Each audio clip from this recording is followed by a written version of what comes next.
Hello, good morning all. मेरा नाम भाविका कुशल सांगोड़े है और मैं विवेका हॉस्पिटल नागपुर में डाइटिशियन हूँ। आज वर्ल्ड पार्किंसंस डे है। इसके रिलेटेड मैं आपसे कुछ डाइट शेयर करना चाहती हूँ। जैसे कि सर ने बताया कि पार्किंसंस में डोपामाइन का बहुत इम्पोर्टेंट रोल है। तो आइए हम जानते हैं कि डोपामाइन प्रोडक्शन के लिए कौन से विटामिन और मिनरल्स इम्पोर्टेंट होते हैं, जैसे कि adequate level of iron, niacin, vitamin B12, vitamin B6, vitamin D, vitamin E और विटामिन B6 एंड मैग्नीशियम काफी इम्पोर्टेंट रोल प्ले करते हैं। तो जैसे कि डोपामाइन के कुछ नेचुरल सोर्स है जहां से आपको डेली डाइट में डोपामाइन लेवल आप इंक्रीज कर सकते हैं। तो उसमें जैसे प्रोबायोटिक्स है। प्रोबायोटिक्स मूड डिसऑर्डर को प्रिवेंट करने में हेल्प करता है। जैसे प्रोबायोटिक्स फर्मेंटेड फूड में होता है, जैसे कर्ड है, केफिर है एंड अदर डाइटरी सप्लीमेंट्स। और अमाइनो एसिड में जैसे टायरोसिन है, फिलालिन है। इसका डेली डाइट में इनटेक बढ़ाया जाए तो ब्रेन में डोपामाइन लेवल इंक्रीज होता है और इससे आपकी मेमोरी इंप्रूव होने में मदद होती है। अदर सोर्स है जैसे मुकुना प्रोटीन्स नाम की एक बीन है जिसमें नेचुरल अमाउंट में डोपामाइन होता है। टर्मरिक है, विटामिन ई है, जिंक है और जैसे ग्रीन टी है। इनमें एंटीऑक्सीडेंट प्रॉपर्टीज होती है जो डिप्रेशन को दूर करने में हेल्प करता है। पार्किंसंस में डिप्रेशन जो होता है उसको कम करने में मदद करता है।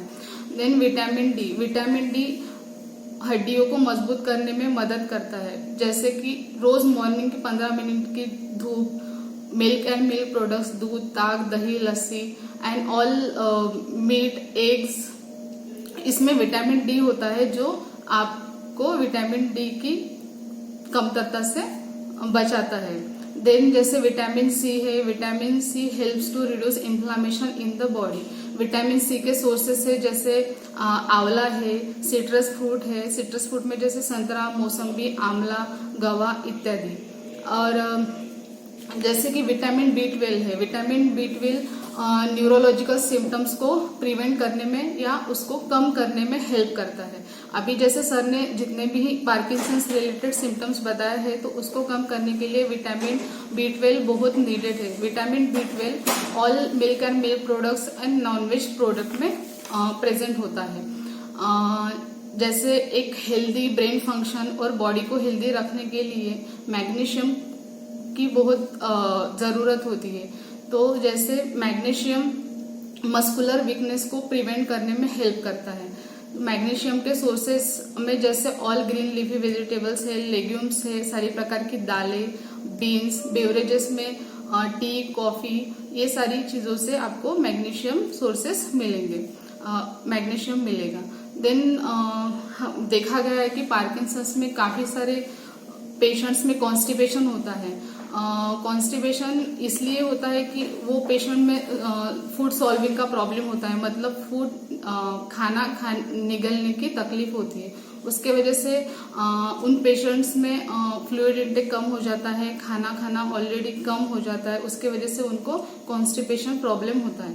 अभी जैसे कॉन्स्टिपेशन को दूर करने के लिए आप अपने डाइट में फाइबर रिच सोर्सेस ऐड कर सकते हैं। उसमें जैसे अंकुरित अनाज है, मूंग, मटकी, चना, ऑल ग्रीन लीफी वेजिटेबल्स है, फ्रेश फ्रूट्स है। फ्रूट्स में सारे फ्रूट्स आप अपने डेली डाइट में ले सकते हैं। जैसे गावा है उसमें ज्यादा फाइबर फ्रूट करके वो पहचाना जाता है। और जैसे सीरियल्स है, बाजरा, जवार, रागी, क्विनोआ, ये भी फाइबर रिच सोर्सेस है। तो ये सब लेने से आपकी कॉन्स्टिपेशन की तकलीफ है ये कुछ हद तक कम होने में हेल्प होता है।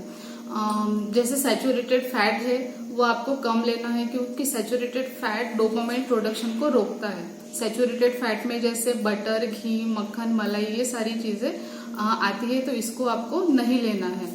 और जैसे पार्किंसंस में काफी सारे पेशेंट में मेमोरी लॉस होती है, उनको कुछ चीजें याद नहीं रहती है, तो अच्छी और गुड मेमोरी के लिए आपको ओमेगा 3 फैटी एसिड के सोर्सेस अपने डाइट में लेना जरूरी है, जिसमें डोकोजा हेक्सानोइक एसिड और इकोजा पेंटानोइक एसिड, जिसमें DHA EPA बोलते हैं। तो ये आपको फ्लैक्स सीड्स में अलसी है, फ्लैक्स सीड्स को ही अलसी बोलते हैं, मराठी भी उसको जवस कहा जाता है। तो वो देन अड़ियू और उसको इंग्लिश में गार्डन क्रेस सीड्स और मोमेडियन लोग उसको चंसूर नाम से जानते हैं। पनीर है, ऑल ग्रीन लीफी वेजिटेबल्स है, अखरोट है, इसमें आपको ओमेगा 3 फैटी एसिड की कमतरता से छुटकारा मतलब ओमेगा 3 फैटी एसिड मिलेगा। देन काफी सारे पार्किंसंस के पेशेंट में कंप्लेंट रहती है कि उनको रात को नींद नहीं आती है। तो मैं आपको बताना चाहती हूँ कि जो भी कैफीन प्रोडक्ट है, जिसमें टी है, कॉफी है, कोला है, सोडा है, ये सारी चीजों का सेवन आपको करना बंद कर देना है, क्योंकि इंसोम्निया, जिसे नींद न आना, ये तकलीफ उसी के वजह से होती है। तो ये जितने भी कैफीन प्रोडक्ट है ये आपको पीना बंद कर देना है। देन आयरन डेफिशिएंसी, काफी सारे पेशेंट में आयरन डेफिशिएंसी की वजह से जैसे फटीग होता है, रेस्टलेसनेस होता है, इम्पेयर्ड वर्क फंक्शन होता है, तो ये आयरन डेफिशिएंसी की वजह से होता है। तो आपको अपने डाइट में ग्रीन लीफी वेजिटेबल्स, रागी, अड़ियू, flower leaves, all dry fruits, sprouts है, मूंग, मटकी, चना, राजगीरा, ये सारे आयरन रिच सोर्सेस है जिसका आपको समावेश करना है। और एक हेल्दी और अच्छा बैलेंस डाइट आप अगर रेगुलर लेते हैं तो सिर्फ पार्किंसंस ही नहीं, तो बाकी सारे हेल्थ इश्यूज को भी आप हरा सकते हैं। और आपको लगता है कि आपको इनमें से पार्किंसन मतलब जो भी लक्षण सर ने बताए हैं, और आपको लगता है कि आपको पार्किंसंस है या फिर आपके आजू बाजू के लोगों को पार्किंसंस हुआ है, तो और आपको और डाइट की जानकारी चाहिए है, तो आप विवेका हॉस्पिटल में आकर हमसे संपर्क कर सकते हैं। Thank you.